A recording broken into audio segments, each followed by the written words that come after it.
Hold on, I'm watching this funny meme. All right, I'm ready.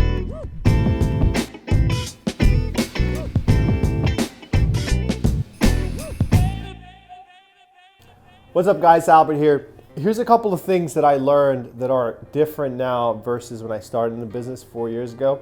Although it feels like I've been doing this for 2 million years, but it's only 4 years. These are some tips, especially for the buyer who is entering the market now. When I first got started, when I would meet with a new client, especially with a new buyer, my presentation, besides my personal presentation, my kind of market education will go something like this. Hey, there is not enough inventory. Therefore, you might have to make one offer. You might lose out on a house, but most likely we should get you in a house if you're serious, if you're pre-approved, in about 2 weeks.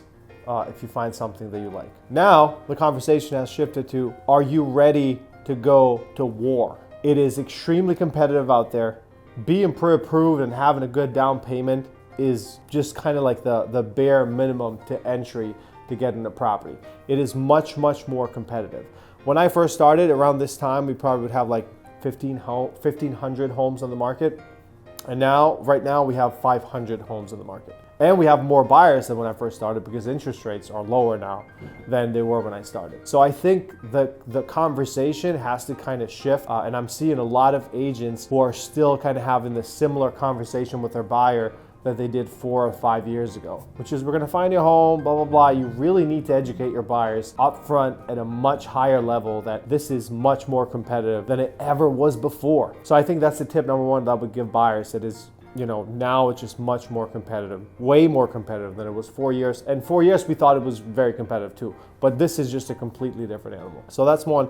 The other thing that I've learned is, when I first started, I would meet buyers at my listings at open houses that were unrepresented, but most of them that were unrepresented at that time, the reason why they wouldn't have an agent is because they just simply haven't met the right one yet, so they're still looking for an agent. Now I'm meeting buyers who don't have a buying agent because they think if they go to the listing agent directly, they can persuade the listing agent to get their offer accepted. First off, the chances of that happening are very low. But second, you are putting yourself in an extremely uncomfortable position, as to you will have no leverage on a deal like that. The listing agent cannot represent you, and they're not allowed to represent you.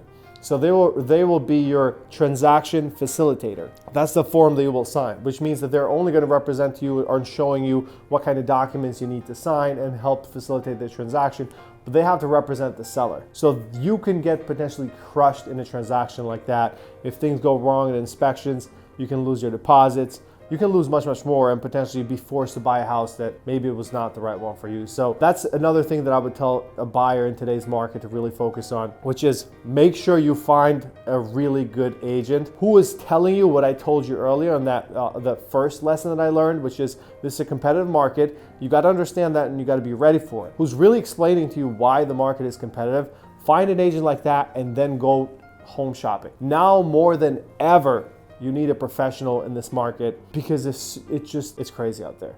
Now more than ever, you need a professional in this market. Skip the idea of going directly to the listing agent because you think you're gonna get your offer accepted that way. We just had an open house 3 days ago, and my phone probably rang 3 or 4 times with buyers who were trying to do the same thing. Oh, well, I can make an offer right now. If you accept my offer, I don't have an agent. Like their idea is, oh, you're gonna make the more money for yourself. That's not my goal. Like that's not my goal to begin with. I'm not trying to see how I can make the most money for myself. I need to find the best offer for my clients. So that's really the main difference in a situation like that. You can call a listing agent if you like what they're doing, if you like their personality, and if you think that maybe they can help you find a house. That's how it should be, but you should not be unrepresented in this market.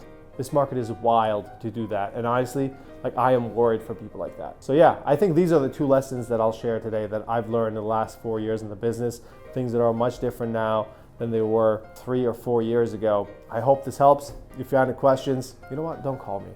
Send me a DM.